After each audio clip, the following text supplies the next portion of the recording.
sand is dripping from a punch bag.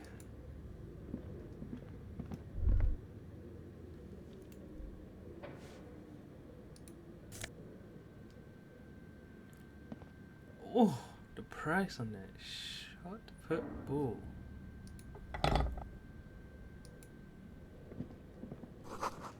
The poster says Citius Fortis, the rest is one off.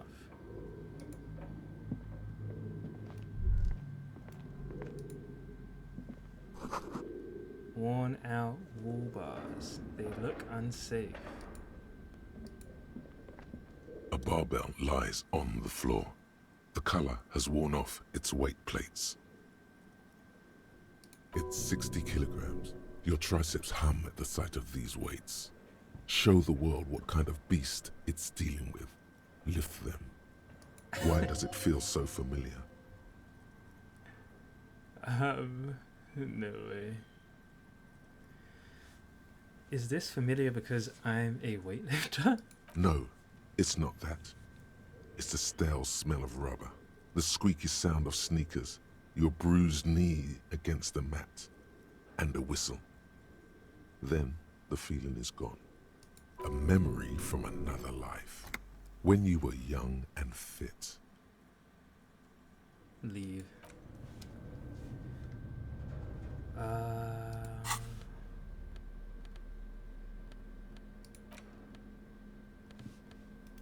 Yep, that's cash money.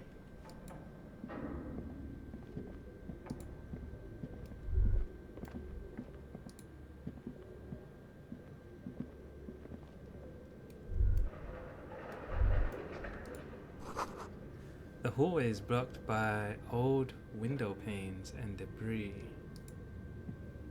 It's dark. The lieutenant states the obvious. And the flashlight works a lot better if you hold it in your hand. Oh my god, bro. Flashlights go in hand? Stare at your hand uncomprehendingly. Fair point. Yes, totally obvious. Right. Now let's get to it. The lieutenant nods. Some areas are inaccessible without your flashlight. After you've acquired it, go to your inventory and equip it in a held slot to continue exploring.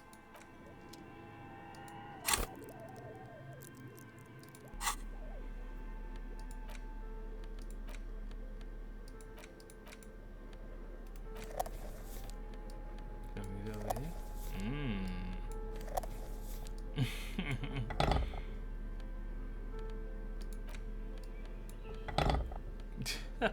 He looks weird like that.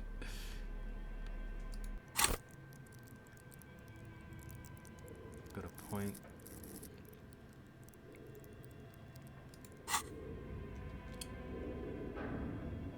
That's a cool feature though. Turn around, son.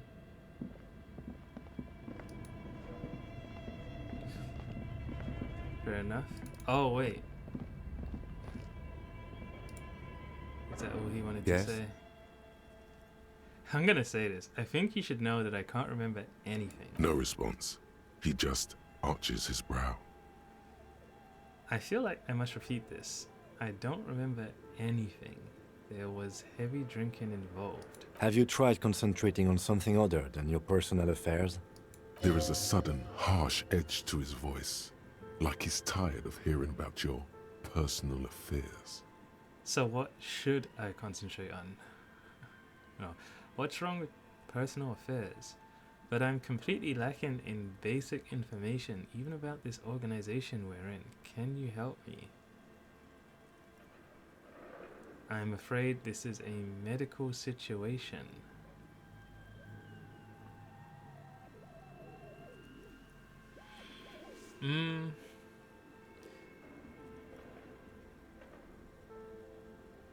What's wrong with personal affairs? Not a fan. It's just the nature of lieutenancy. The RCM deploys a self-styled structure called the Decomptage as its chain of command. Every lieutenant is responsible for 2 sergeants and 8 officers. That means the average lieutenant has to deal with quite a few personal affairs. Even you know this. So what should I concentrate on? Try work. The case at hand. It can work miracles. But I'm completely lacking in basic information about even this organization we're in. Fine. We should get through this day first. Off hours begin at 9 p.m. If you're still having trouble then, I can give you an orientation. I'm afraid this is a medical situation. Really? You look fine to me. The lieutenant gives you a look, thorough, as if performing triage.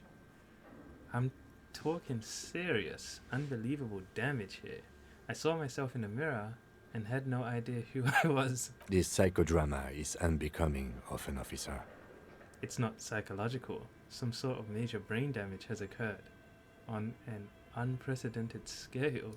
Then you should consider seeking medical attention. You can use the radio in my kinema to call your station's Lazareth. Was there anything else you wanted? You seem to be following me. Excuse me? Nothing, just an observation. You have a distinctive way of walking. If I were to walk in front of you, we would surely collide. What do you mean, distinctive? I hope you don't take this the wrong way. It's just a collegial observation. In the 57th, we call it the Jamrock Shuffle. Officers from Jamrock's 41st Precinct tend to move a bit erratically. How's that? They say it's a scene-clearing technique developed by one of your lieutenants for gathering evidence. It's erratic, yet thorough. Prioritizes containers. You're kidding me. Why containers? Well, okay then, that's racist. I don't prioritize containers. I don't know. Containers contain, I guess. I'm making assumptions.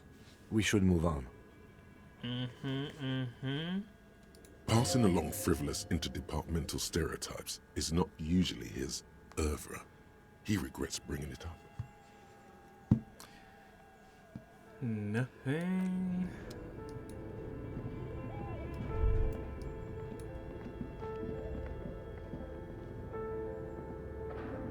Don't need anything jumping out at me.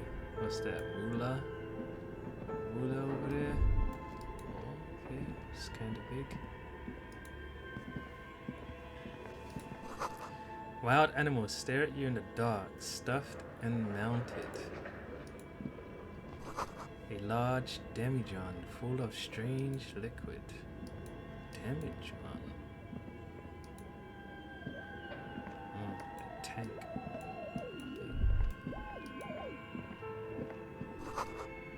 Airship rotors covered in spiderwebs. They remind you of blades.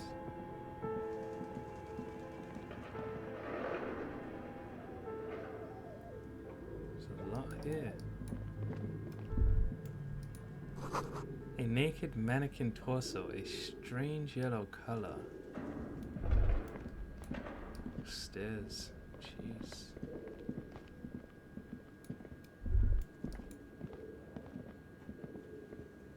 This appears to be some kind of machine with a cube-shaped heart and a wired framework. The keyboard has a rectangular on-off button. A piece of paper still hangs from the printer. The radio computer. Just sitting here without anyone inside. Says the lieutenant, watching you circle around the machine. He sounds surprised and a bit cautious. Do you think I should turn it on? We have one of these down at the station, but I never really learned how to use it. Turn on the machine. The machine lights up like some prehistoric animal stirring from its slumber, revealing fluorescent play and print keys on the keyboard. The hatch on the machine's central compartment is wide open. Look inside the compartment. It's empty like a beehive without its brood. Some cables have been left dangling, disconnected. This is where the memory should go. The lieutenant notes, observing the machine. Press play. Nothing happens. Press play again. Nothing happens. Press print. Nothing happens. Alright, alright. Gotta power this place up. Blue velvet, soft to the touch, moth bitten.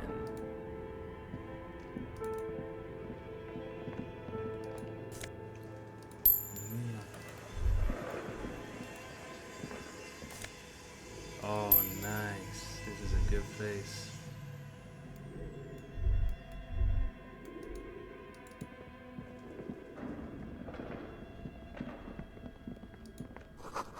Scribbled across a notebook, developers of the most advanced RPG in the universe.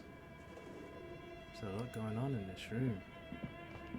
This old fireplace is covered in lines drawn in blue and red marker, the mesh spreading over the stone like blood vessels on alabaster skin. It looks ghostly and strangely ancient. A diagram for summoning some time-forgotten being. The symbols seem very esoteric. What am I looking at? Radio frequencies, it seems.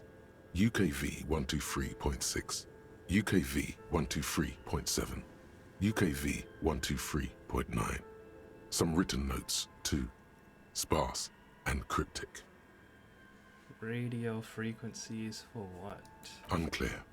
It looks like a cardiovascular system split into veins and capillaries. Very advanced. So we're dealing with something medical here? This must be an elaborate piece of art. Of course, narrow your eyes. The anatomy of the curse. You think so? The web is comprised of radio stations, all lead back to one red heart, titled the Game Master Frequency. A note says, this one can listen in on any station it wants. Looks like a surveillance program. Wait, who's the Game Master? Someone very important. The leader of a massive on-air game built by these people. If it's a game, then who's playing? Whoever decides to call in to a call-in station, it looks like all of this is gone, left unrealized. My God. It's as if the less money they had, the more ambitious their project became. The lieutenant leans closer, his finger tracking the maddening rhizome. The schedule. I know doom when I see it. The company was running out of funding. He nods at the calendar on the chalkboard, wiping his marker-stained fingers clean. What else? Squint at the lines. Nothing. It's just lines on marble. An echo from times long gone. No one has used the fireplace in ages. I need this guy with me. Your flashlight slides over an old green chalkboard covered in scribbles, sketches, and schemes like some ancient cave mural. Some of the writing has faded with age, but you can still make out sections here and there. Photos and drawings have been pinned to the board. Inspect the photos. Let's take a look. The photo collage depicts barren, icy landscapes wrapped in perpetual night. You see permafrost and glacial landforms, dead trees grown in under the snow. Entire oceans have been frozen from shore to shore. There are pictures of settlements on dried up riverbeds, abandoned in a storm. Animal corpses in the dark, carcasses and bones. Albeit dark and cold, this vision also feels cozy in its own way, like eggnog or morphine. A much-needed respite from our own world. This is where the revolution is. A pinned postcard reads, the heat-death scenario. A desperate fight for geothermal energy engulfs the world as Wirral becomes untethered from its sun, drifting through the universe. Inspect the drawings. These lithe, pointy-eared creatures appear to be different types of Welkins. You make out autumnal candle Welkins casting wax-based magic. Life. What? Translucent Welkins with organs shining under their skin, and even ether Welkins hailing from the vast emptiness of sidereal space. Who are all those creatures? Fantasies of a tortured, feverish mind? One of the Welkins, towering among the rest, appears to be different, however.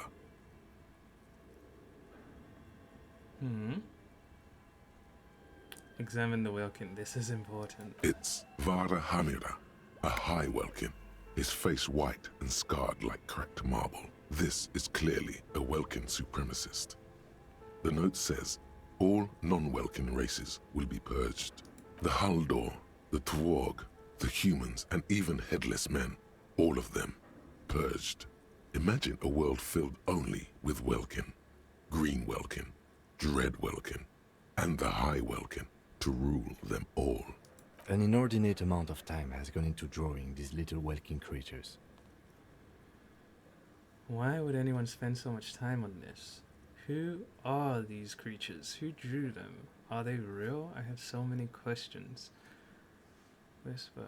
One of them is a Welkin supremacist. Well, this has been educational. Let's move on from the Welkins. Why would anyone spend so much time on this? Some people really like building a world, I think, even if it's just for a game. Who are these creatures? This looks like concept art for a project. It's not really real. One of them is... Political commentary.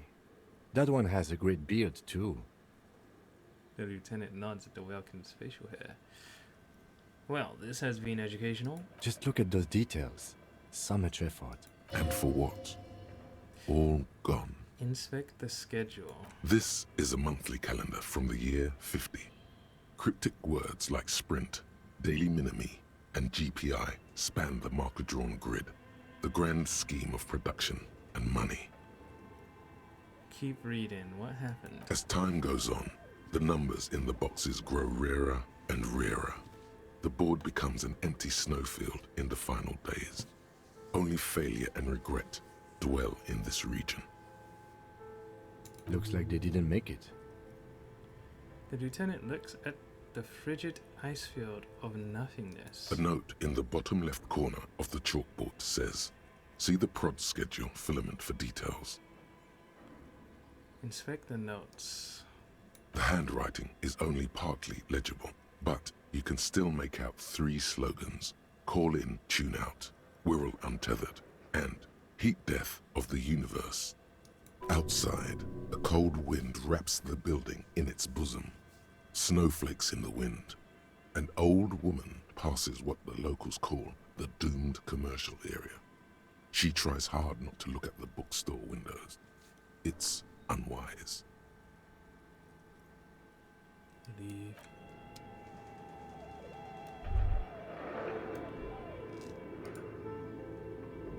Okay. What do you think is going on with that computer, chalkboard, and fireplace? Someone tried to exercise the curse using technology. Looks like an undercover counterintelligence program. It's just a failed business. The only question is, what the hell were they making? I'm gonna say 2. No, that's not it. I think... The lieutenant takes a step back, steepling his hands. It looks like one of those popular pen and paper role-playing games. Only these people were trying to automate it. Make it work on radio computers. Oh. Utter madness, he thinks, as a compliment.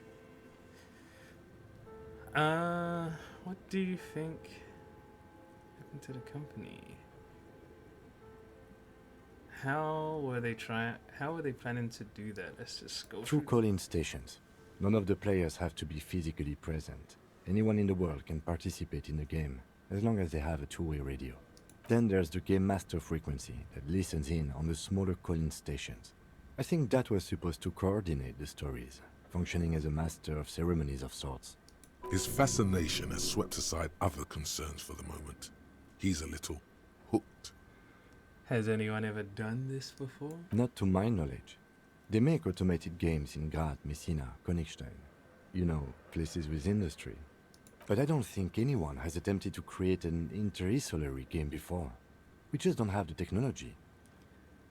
And this was a role-playing game? Indeed, those Welkins are a dead giveaway.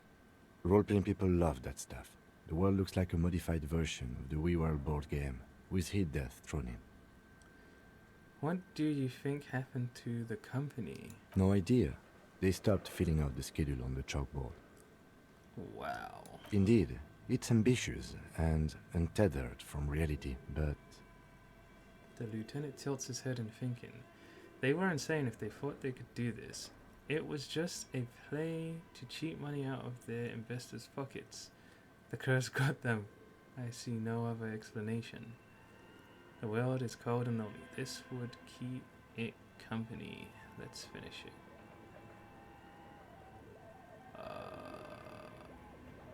Let's just say the person. yes, especially in here. The lieutenant looks around the derelict room. The pipes howl and a rat crosses the floor in front of your feet. Okay, let's keep moving. He concludes. So nothing scary here, eh?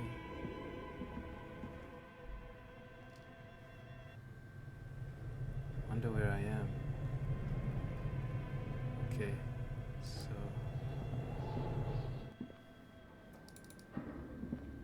Damn, it's so late. It's getting so late.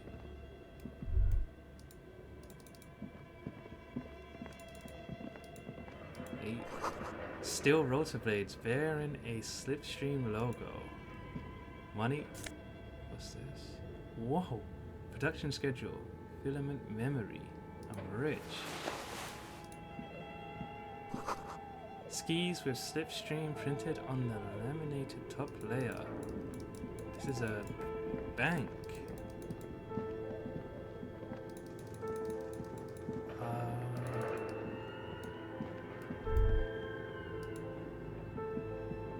An iron safety curtain curves before your eyes, folded like a bellows. It covers half the room, blocking the way into a colossal industrial chimney. This must be where the entity lives. Leave. I'll knock on it soon. Shoes in a puddle of melting snow.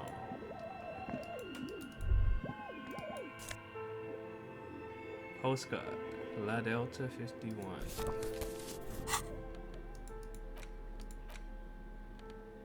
The sunlight has made this postcard almost completely sepia-toned. Midtown traffic passes. Overheard the ghosts of skyscrapers disappear into a beige midday mist, vaporizing from the delta on which the district was built. The postcard is prepaid.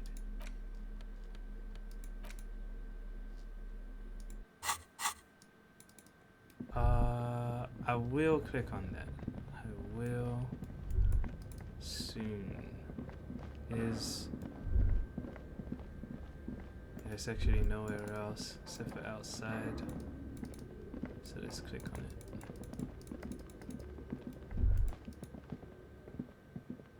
As before, an iron safe. What an odd thing to do. Nothing happens. Knock on it harder. Still nothing. No one's home. Even harder. Those curtains prove Oh. to be surprisingly sturdy. Your fist hurts now. If this is really an entrance to the chimney, then there must be a furnace somewhere as well. Maybe there's another way to get in. Can you please try to refrain from attacking random things? I need to find the malignant entity, Kim. This is the chimney. This is not random. This is significant. I want to see what's on the other side. I can try blow gently on your bruised knuckles.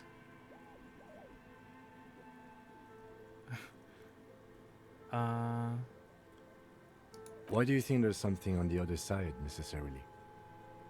The lieutenant asks, but you can see a spark of curiosity in his eyes. In any case, there's no way we can get in right now.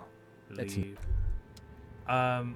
Bent metal, broken glass.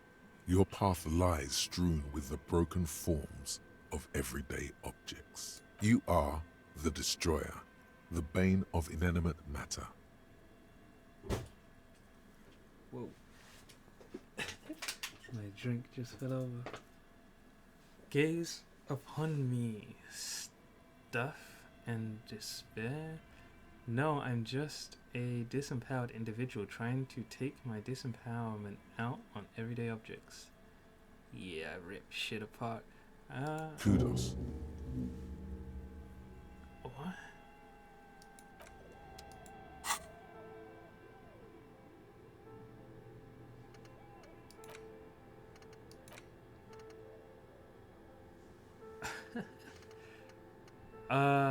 Temporary research bonus. -2 pain threshold. Hurts. Take a look at your hands. See how bruised they are. See those little scars? This is Exhibit A. The material world is holding you back. Containers, mailboxes, doors, chairs, they are all your enemies. Always have been. Atoms themselves are in on the conspiracy, forming shapes and structures that you hate. You are energy stuck in a body. You are spirit trapped in matter. Break free. Beat up that lamppost. Let it know how much objects suck. So if I internalize, what does this do for me?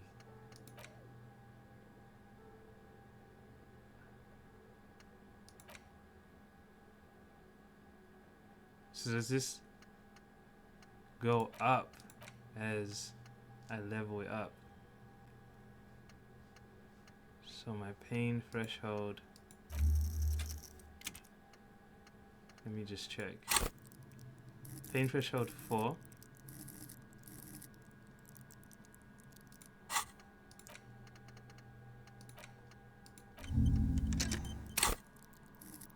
Pain threshold 2.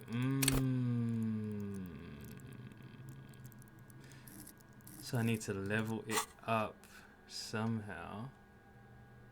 Experience, and then I'll get buffs, I think.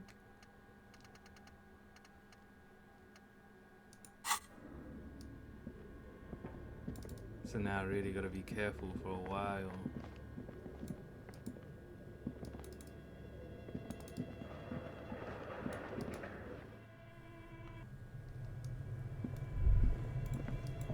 Money.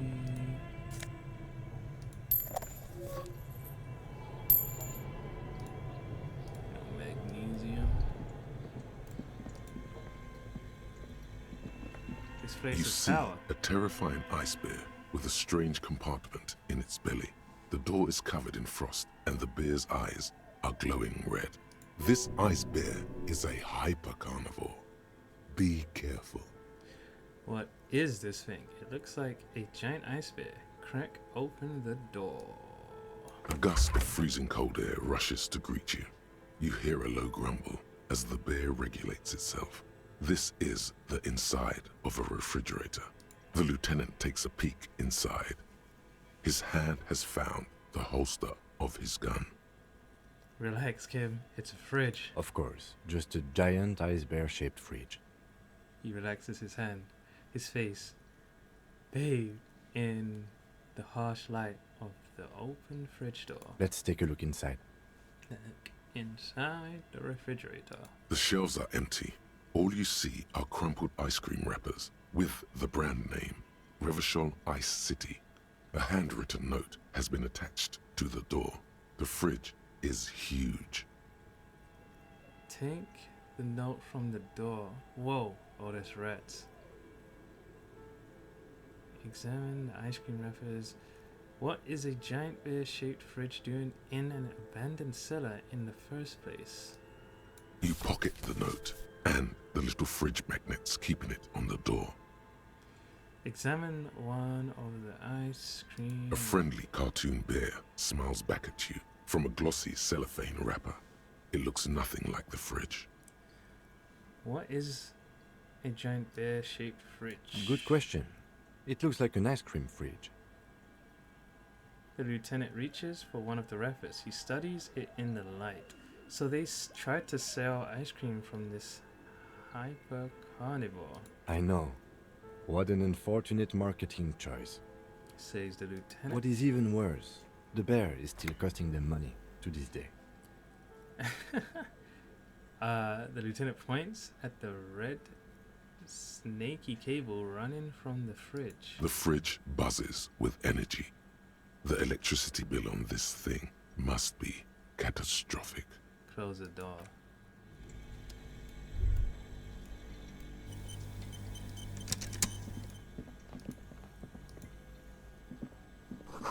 An ice cream maker defrosted and unplugged.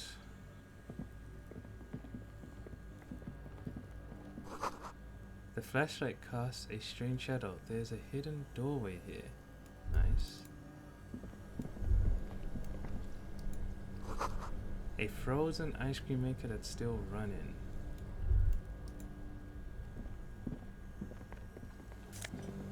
Moolah.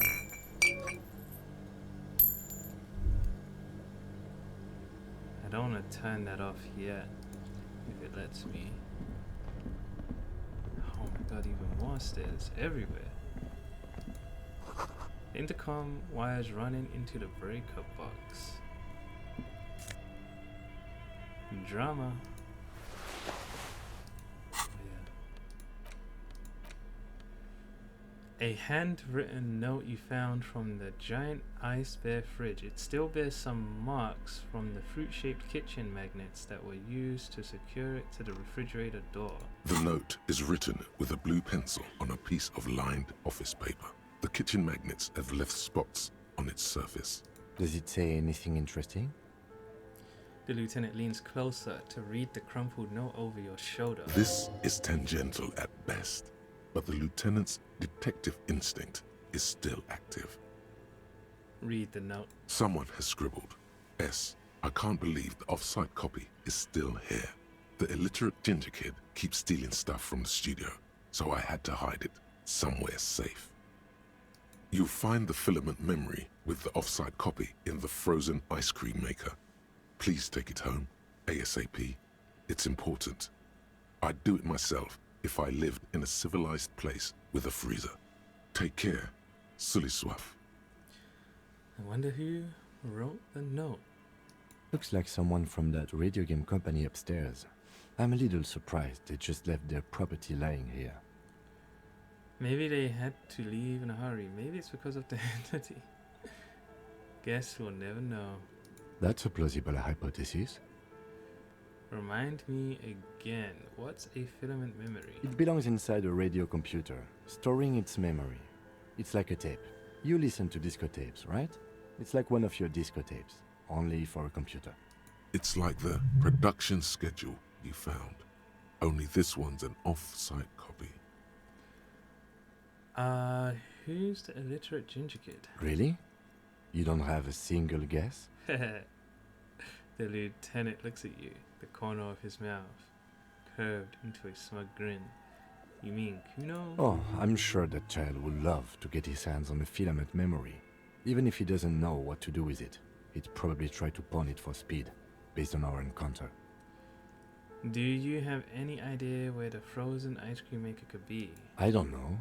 I assume it's somewhere close to the ice bear fridge. Didn't you see one right next to the breaker box? Put the note away.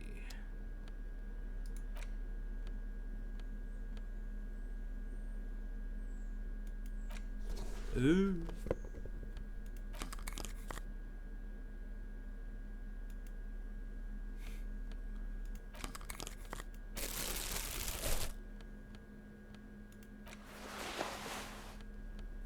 I'm used to this.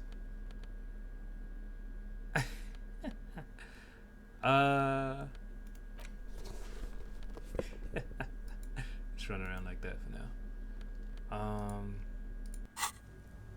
So I was gonna sell that thing off straight away as well, but I need to put it into the computer. I need to. I think I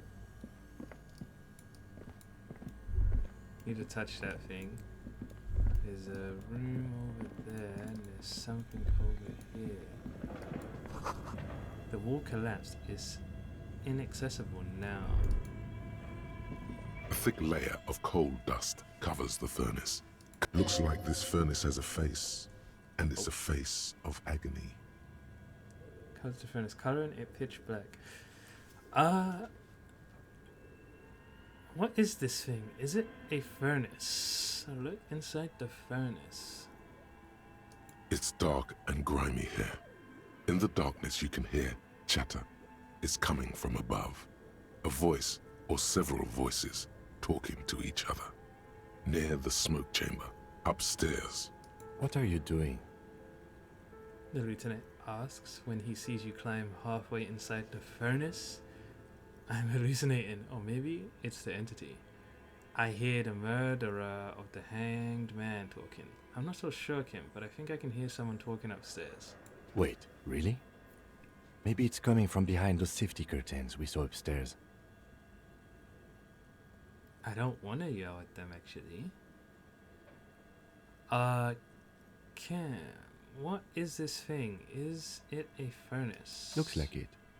Looks like an old central furnace used to heat the building. It's connected to the chimney. He opens the door and gingerly peeks inside. No one has used it in ages. No signs of any recent fire. Only dead rats. Smear your hands with coal. I don't want to do that too.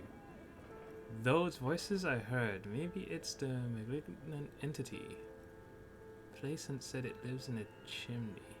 You're right. The rooms do look like they're connected.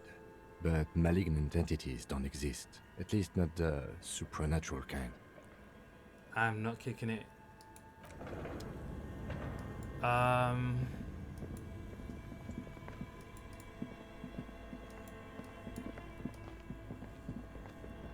So when I click this,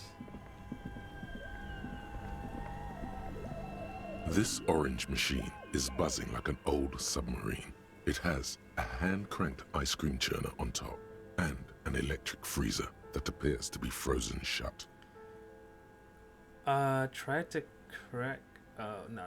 Turn on the ice cream crank.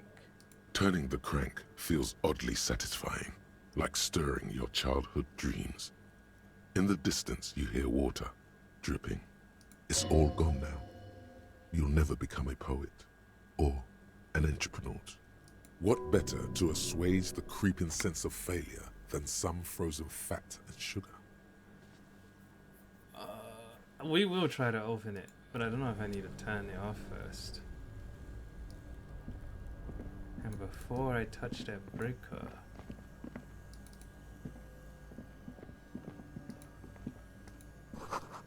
two rusty rifles are hidden above the piping. They look inoperable. Someone has stuck some busted guns beneath the ceiling. A few bricks have fallen off, revealing a compartment behind the wall. It's too dark to see in. Where are we? Look around the secret room. Look, there's a hole in the wall. Shine a light on the hidden compartment. Seems like an old bunker from the Revolutionary period. Look at all those rifles. Must be an old weapons cache. He points up at the rifles under the ceiling. Look. There is, yes. And there also appears to be something inside the hole. Interesting. Do you want to take a look? No, you do the honors. Sure. Okay, here's some more rifles. None of these seem to be working. No! His hand reaches in, rummaging in the dark. An old Belmagrave rifle. That's rare to find in such good order. Seems to no longer be functional, but still rare. Here. This should cheer you up. It's yours, officer. You found this place. Ooh. What does this mean? A rifle here. It means there are firearms, albeit inoperable, still lying around in Martinez. It's an interesting coincidence, I would say. Might come in useful in the future. He likes this find. I want to know... Yep, I think it's going up. I think it was 20 before.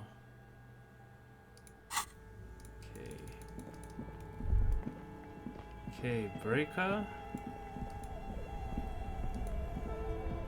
Two cables are plugged into the breaker box. The red one leads to the ice bear fridge, and the black one to the ice cream maker nearby. Unplug the black cable. Something close to you dies with a soft electric purr. Why did you do that?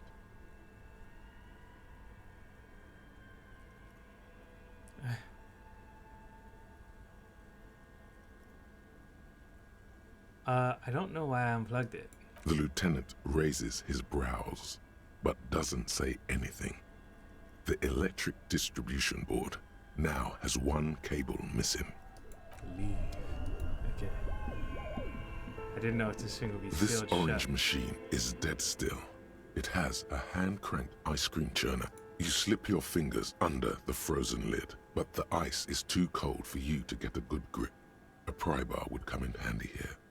If you want to try again, then you need to have the pry bar in your hand, detective. Equip the pry bar by going to the Tools tab in your inventory.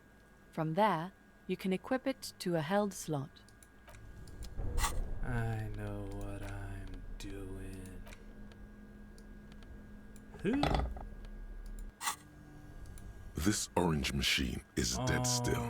It has a hand-cranked ice cream churner and an electric freezer. The ice around it slowly melting. Oh god. There's something good in there though. I need a new crank. Only the red cable is plugged into the breaker box, while the black one lies neglected on the floor. Unplug the giant red cable. An electric sizzle. The room is slightly quieter now. Alright, so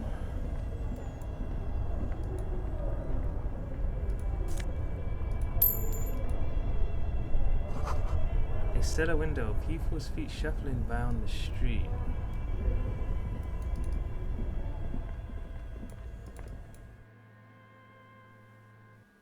Oh,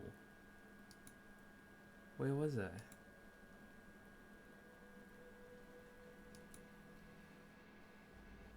So maybe I do want to shout on top, shout at the people.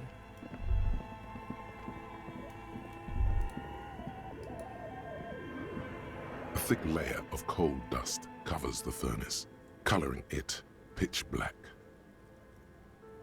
Physical instrument. I wonder if I have any gear. Hey.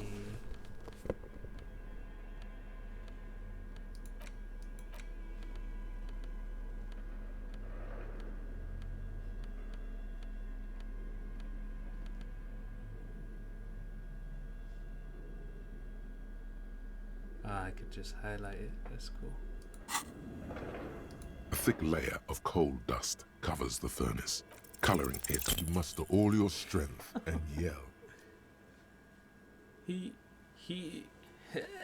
Your dehydrated, hungover throat can produce little more than a dry croak. A lifetime of smoking and drinking will do that to you. The chatter from the chimney continues on as before. You seem to have made no impression on whatever's up there. Then again, maybe it's worth actually trying something up there. Maybe you should let your voice rest, officer. Try again later. No. No.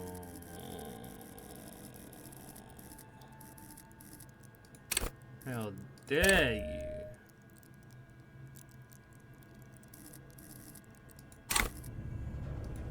A thick layer of coal dust covers the furnace, coloring it. Something breaks loose in you. A mighty bellow echoes throughout the chimney's depths. The chatter of tiny voices above suddenly cease. Then, Hello? You hear a woman's voice answer. you've awakened the entity. I summon the ghost of this doomed commercial area. Answer me, spirit. Hello, are you there? Speak to me. This is the police. Who's there? Let's say this. Hello? Did you say anything? I can't hear you. Please come upstairs. There's a safety curtain on the second floor. I'll open Hey, there's a pause. You hear a low rumble upstairs, the sound of a curtain being pulled aside. After you, officer. Nice. Progress.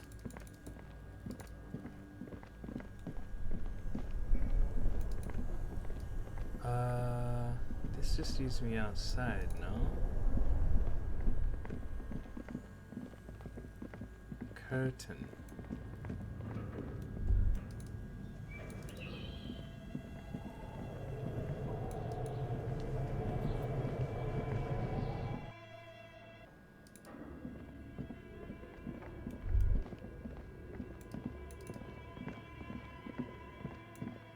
Oh, she opened this. Hey! So when I was banging on that, you couldn't hear me.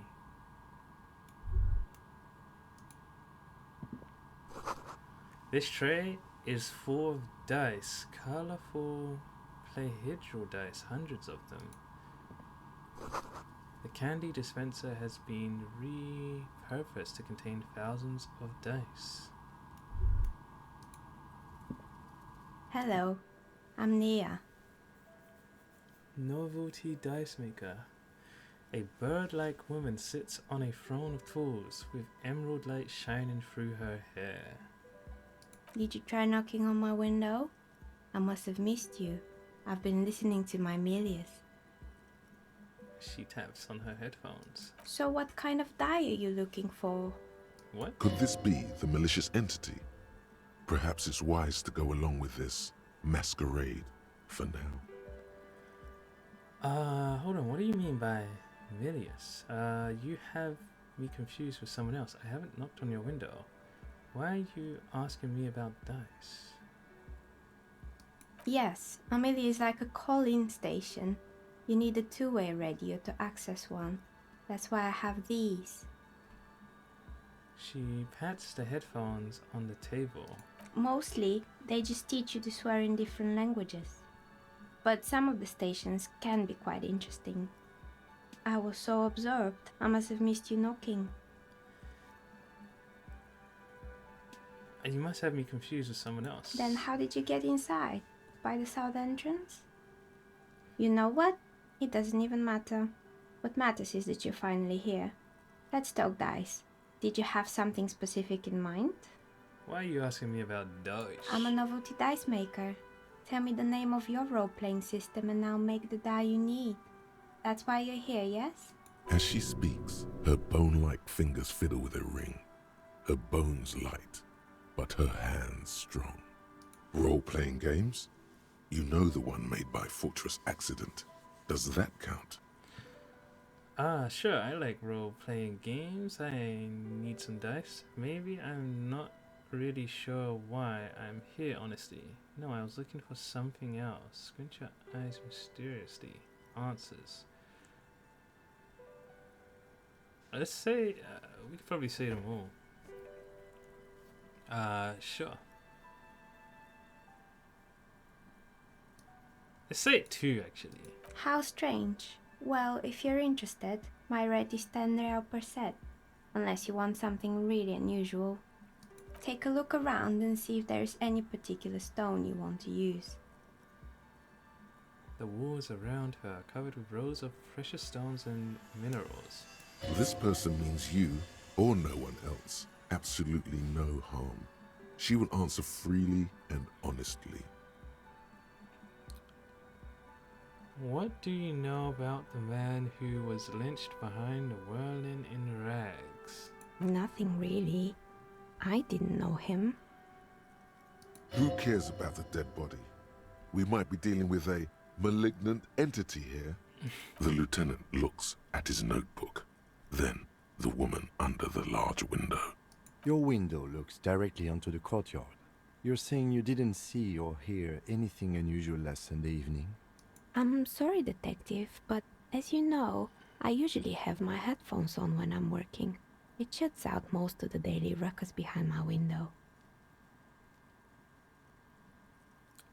Do you often work Sunday nights? It's an odd profession, making dice for people. But I like it, and I prefer doing this to sitting at home. And you never took your eyes off the work to look out of the window. I might have, but in this case, all I would have seen is my own reflection staring back from the darkness. It's really hard to make anything out in the yard when it's dark outside. Besides, I rarely get up to look out the window when I'm in the zone. What do you mean by daily ruckus? Well, there's always something going on in the Whirling's backyard. She stops to try and come up with an example. During daytime, there are usually those kids. And lately, I've been seeing a lot of drunk workers hanging about. Must be because of the strike. She's not sorry to disappoint you. Informing on someone in a murder investigation would intrude upon her focused existence. But I never saw anyone during that fateful Sunday night, I'm afraid. She looks up at the window, pale light comes in. I see, thank you for your answers. She nods. Anything else, officer? How did you become a dice maker? How did I become one? It was a business decision. I was a regular jeweler at first, but that's an unfocused field with too much competition. Some of my friends were role players. They asked me to make some polyhedral dice out of cobalt. That was my first order. I grew it from there. Do you like role-playing games yourself? Not especially. I like working with rare materials and a steady pay. And role players as customers? They're nice people. She's thankful for the security they provide her. Okay, I'd like to order a die from you. Of course. Tell me what you have in mind.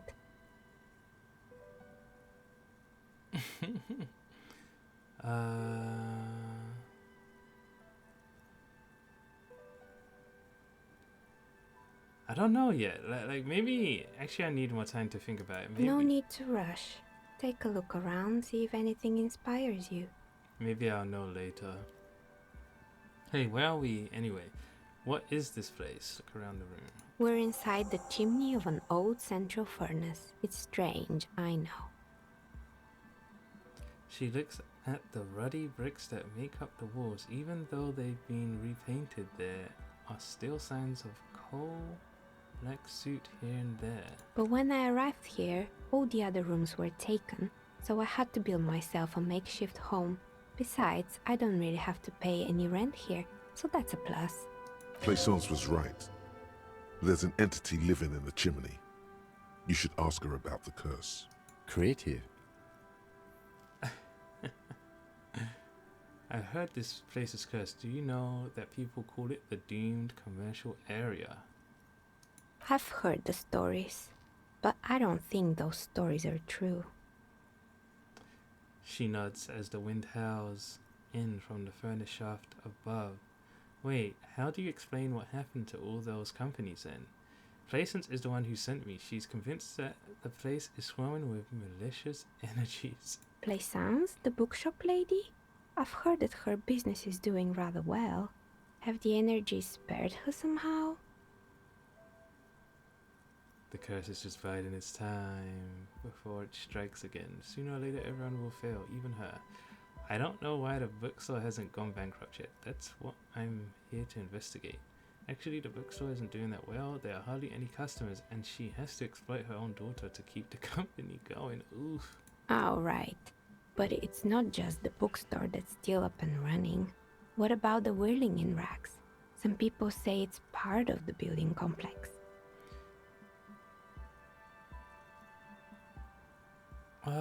Yes, but it's still a separate building. The malicious energies can't reach there. No, the whirling isn't doing well either. Its waitress just took off, and customers have trouble paying bills. Hold on, the whirling is part of the Dune commercial area. Free. And then there is me. She sighs, looking at her messy work table. All kinds of tools lie there, scattered, from knives to carving files to wire cutters. I've been here for 14 years, selling novelty dice to role-playing enthusiasts. Not exactly a million-real business idea, yet somehow I've survived despite the talk of malicious energies. Strange, isn't it? Placence thinks it's because you're the source of it, a malignant entity. It's because you're competent and dedicated to your craft. The curse doesn't affect people like you. The curse will get to you, you have no doubt about it. It just doesn't care about earthly time frames. I'll be the first to admit there are many inconsistencies in this so-called curse. Let's say two. What, so the curse only affects people with poor work ethics? What you're describing isn't a curse, it's capitalism. Time has come to face the source. Fear not, for the forces of the universe are supporting you in this psychic quest. I think it still might be you that's causing this. Narrow your eyes very mysteriously. I'm starting to see that there is no curse, only business decisions and natural market fluctuations. Honestly, I'm still not sure. This world is a puzzling place. Exactly.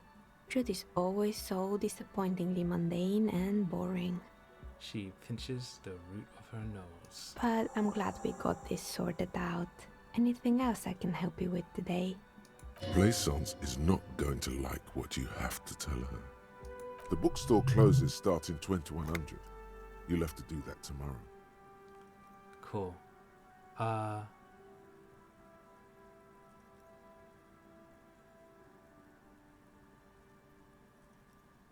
Do you know what happened to other tenants? Everyone else is gone. More or less. Are you interested in anyone specific? Oh man, there used to be a hair salon here, right? Yes, I think it was called Androgynous Orlando or something similar. They weren't a big hit around here. Turns out that working class men don't like genderless haircuts. They're scared of that word. You wouldn't like it either. The others would laugh at you. What's wrong with a bit of experimenting? The customers should have been a bit more open-minded. I would never let anyone at androgynous? What did he say? Androgynous touch my hair, not even if my life depended on it. I guess I'm a simple man. I don't really have any opinions on hairstyles. Androgynous.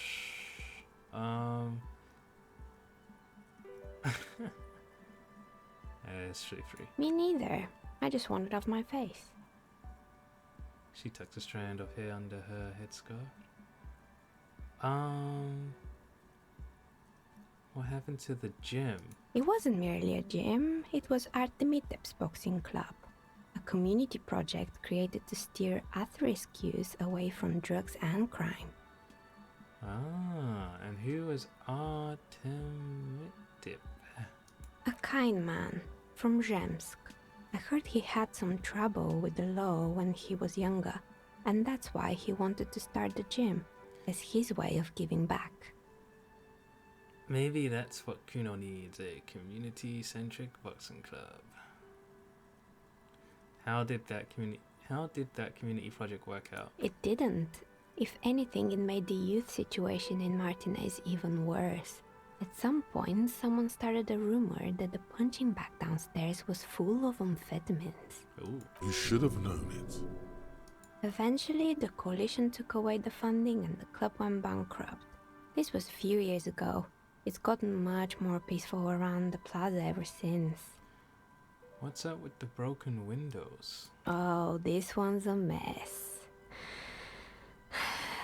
There used to be a company that promised to repair windows 24 hours a day. What could go wrong with this one, right?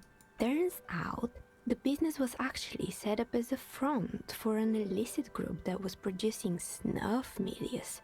Who would have guessed? And they never cleaned up the debris either. Now it's just littering the hallway and I have no idea how to get rid of it on my own.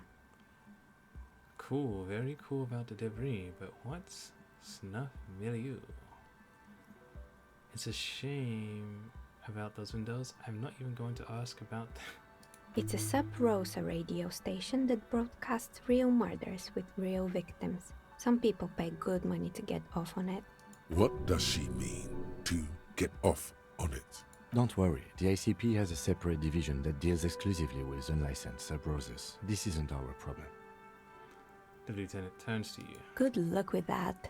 It's not easy catching those perpetrators. Did someone here make stuffed animals? I saw mounts lying around. You mean Mr. Fabron, the taxidermist? No, he mostly just did drugs. But what drugs exactly? Let it pass. Anything else? I found creepy mannequins. There used to be a fashion atelier here, but I have forgotten the head designer's name. They were doing well for a couple of years, until the insect rights activists came. Insect rights activists? What in the name of? Mm-hmm. The atelier produced a certain collection that used chitin among the materials. Apparently chitin is made in the Occident, where it's extracted from beetle wings. And you know how all kinds of political movements are big in the Occident. The activists shut down the biggest chitin supplier, which of course caused the price to skyrocket. And, naturally, all the most fashionable tastemakers refused to be seen in chitin from then on. The atelier went bankrupt before they could finish the collection. I'm glad that someone took care of the little guys. I like insects. Nod. But insects don't have any brains or feelings. They got what they deserved. Making clothes out of beetle wings is a terrible idea.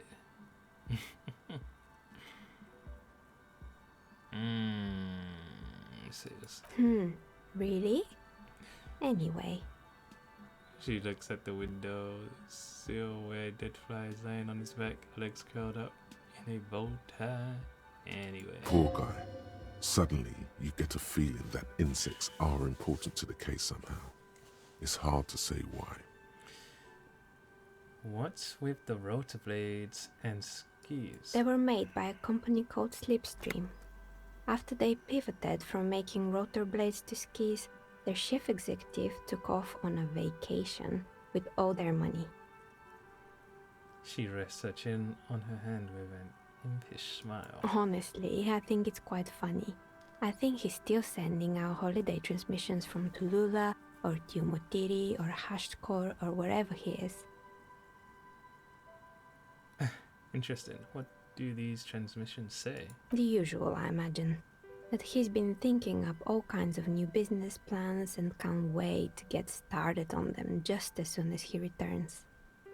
Her smile widens before she sees the lieutenant's face behind you. Men like that are a curse. The lieutenant is stern. Sure, but Slipstream is history now. All their remaining assets got seized by the bailiffs in 47. I have no idea why those skis and blades are still lying around in the house. Not much use now, I guess. I found a strange machine. Fortress Accident, the radio game studio. She closes her eyes as some remnant of memory lights up her face. She liked them. They were an interesting bunch. We talked about role-playing systems every now and then. Once, I even saw two of them get into fisticuffs over Wirral. They certainly took their work very seriously, even if they seemed to be chronically liberal with their schedules. What do you mean liberal? What happened? The usual. They ran out of money and couldn't get the project done on time. What went wrong? Well, I did hear them talking at times. She looks at the hallway as if she can still hear them chit-chat behind her curtains on a cigarette break. They seemed to believe they were historical individuals on some grand quest. From what I've seen so far, the project did look quite impressive. Really, they must have been on a gigantic ego trip. Yes, but when the money started to run out, they just began to complain a lot about capitalism. You know, how the markets are rigged to keep out new businesses and so on. In the end, they just didn't get it done. They didn't have enough willpower to produce something truly historic, and to show up to work on time. She's right. Showing up to work on time is important. Showing up to work on time is hard. No, scratch that. Showing up to work at all is difficult, especially if you've been drinking. That's too bad. I would have supported them. The project looked great. You're right, they should have just tried harder. They had everything needed to succeed. Still, not everyone is going to make it. That's the nature of the game. She tosses a pair of dice on the table. One of them stops near the edge of the metallic disc. The dice is black and filled with little silvery flakes, like snowfall. Anything else? There was a terrifying taxidermy bear in the cellar. Oh boy, the fabled Revachol ICT. You're in for a treat here. She smiles and leans closer, hands on her knees, like a stand-up comedian ready to tell a story. The place was owned by two guys who had some rather innovative ideas about marketing. The bear was one of them. Now ask me about their other ideas. Alright, what about the other ideas? I don't care about their other ideas. I just want to hear about the bear. Did the bear work? There was really just one. And it involved picking out the prettiest girls in the neighborhood and paying them 20 cents per hour to man the booth. And by man the booth, I mean slump behind the counter with a face that could maim you if you ever dared to disturb their bored magazine browsing. She leans back, disapproving. Sounds like she really didn't like those girls. Fritta does the same thing. I know a girl just like that. She works in Frita as a cashier and she's not particularly friendly. What did they expect? 20 cents per hour is dog's pay. I'm surprised they showed up to work at all. That's an award-winning idea. How else do you choose people around you? I don't have an opinion on employing teens. I just want to know. Did it work out for the business? Let's say this. Employing silky teenage girls is a widespread practice, yes. Unfortunately, they always come in packs. I'm talking about acne-ridden girlfriends and gorilla-like boyfriends loitering near the shop. At least that's what happened with Revachol ICT. And they already had the bear. She closes her eyes as if remembering something painful. What about the bear? The bear. She repeats, pressing thumbs into her temples like trying to suppress a headache. It didn't work out. Of course not. The bear was terrifying. No one wants ice cream guarded by a hostile apex predator. To make matters worse, the fridge didn't work too well either, and half the ice cream came out malformed and partially melted. Eventually, Revachol ICT lost the price war to its rival, Glace 5000. Glace 5000 sold caramel sundaes for only 5 cents a piece, out of regular fridges. It's the market doing its job. I'm sure the bear was doing its best. The bear was scary. Every time I saw that bear, I felt scared, like it could become alive any moment now. The taxidermist who made it said it was his vision beast. He said he met his vision beast while high on desiccants. He called it Megatherion. Megatherion? Megatherion, a mega wild beast. What's a mega wild beast? It's an imaginary beast that guides you through life by telling you to do more drugs, mostly. A wise and noble beast, guiding you toward the land where the streets are paved with drugs. The horrific necktie tightens around your neck, strangely excited. But it doesn't feel particularly fun this time around. I don't do drugs. I do drugs. I've got a vision beast myself. I don't have a comment on drugs. Grab your necktie and mumble. Not now, you beast. What? Do you ever feel like your vision beast is trying to blackmail the fun out of you? Nothing. Cough and let go of the tie. Right. Says the dice maker. She doesn't look entirely convinced. Anyway, now you know the story of the fallen ice cream empire. She seems almost sad, finishing the story. The temperature has dropped in the cover of the night. You see frost on the windows. Anything else? Another failed business, perhaps? I've been here for a long time. I found the building's intercom, but it's not working. Oh, right. I hope you didn't try to ring me.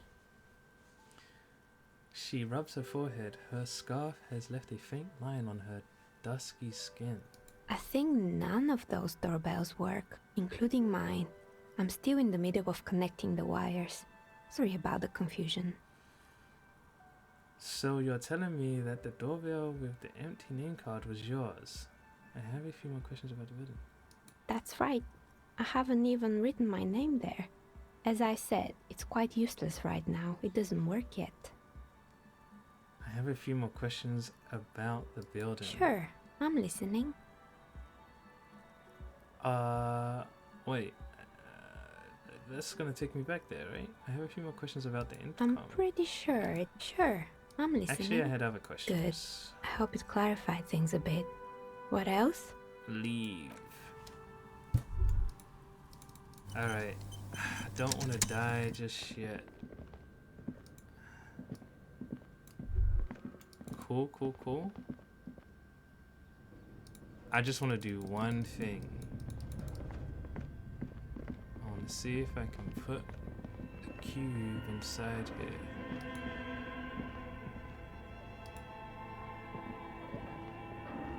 Tiles on the cube are still smoldering, casting the framework in a soft glow. Fluorescent play and print keys shine on the keyboard. Insert the production schedule. Like a smooth draw, the filament slides into place. On the keyboard, the play key starts blinking.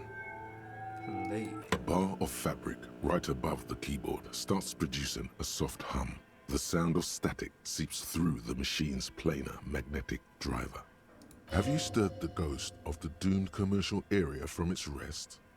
Could this be its dismembered heart beginning to flutter? The static gets louder, slowly filling up the abandoned hall, until a voice speaks out, crackling and old, cutting into the air.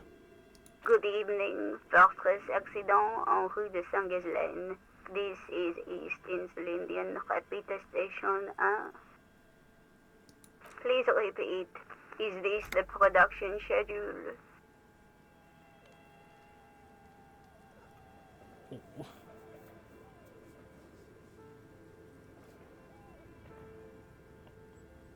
Okay, what's the production schedule? The filament you have inserted into the reader. You mean that glowing thing I put inside? Alright, thanks for the explanation. That was a question. Have you inserted it into the core? Yes. Good. Please repeat the password. You should ask her for a hint.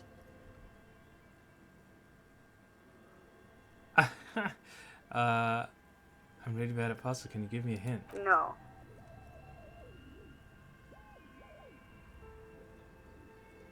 I don't know the password. Received. I will register this login attempt. Don't worry.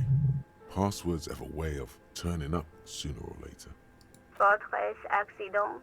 Is there anything else I can do for you today?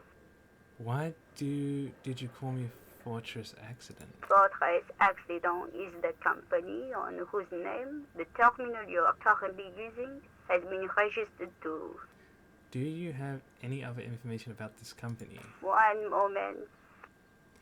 You hear her flip through a catalog before she reads out with studious care. Fortress Accident SCA produces revolutionary interactive call-in radio games. That's what the catalog says. And what's that? This interactive call-in radio game? Any other questions? What are you, a machine? Or are you alive? Yes, I am alive. I am 74 years old and my name is Yvonne. She repeats passwords. Programming people are all paranoid. The lieutenant whispers into your ear. Yvonne, my partner tells me that you're here because radio computer guys are all paranoid. Okay, but where are you? How did you know where I am? I work as a repeater at the East Insulindian Repeater Station. It's my job to know where you are, Fortress Accident. As for me, well, I am sitting in my cubicle, surrounded by a wall of radios. On an island on the river Esperance, a small woman, all skin and bones, sits in a room filled with audio equipment. Thousands of tiny lights are reflected back from her prescription lenses, like stars in the dark. Doesn't it get lonely, sitting there all by herself? Doesn't it get lonely doing this job? Lonely? Why would it get lonely? I get to talk to people all day. For the first time, you hear her chuckle through the rustle of static. That's why she does this. Now, please tell me if there's anything else I can do for Tres Accident. That's all for now. Press off. Thank you, and goodbye. The old lady's voice disappears along with the static. Tiles on the cube are still smoldering, casting the framework in a soft glow. Fluorescent play, nothing happens. Okay, so is the password on here? This old fireplace, a diagram for radio frequencies, unclear. It looks like a cardiovascular system split into veins and capillaries. This must Very be advanced. an elaborate piece of You art. think so? The web is comprised of radio stations, all lead back to No. whoever decides all of this is gone. My god. It's as if the less money they... The schedule. No. Nothing. Okay. Well, I'm gonna take that with me for now. Tiles on the filament slides out of its glowing nest. And I think I need to go. I definitely don't have enough money to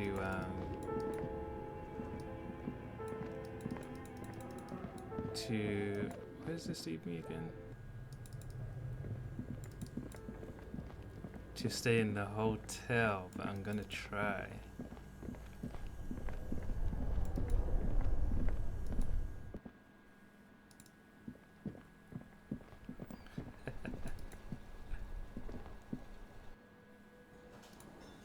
Oh, there's a few people in here. Okay, I guess we ain't sleeping today.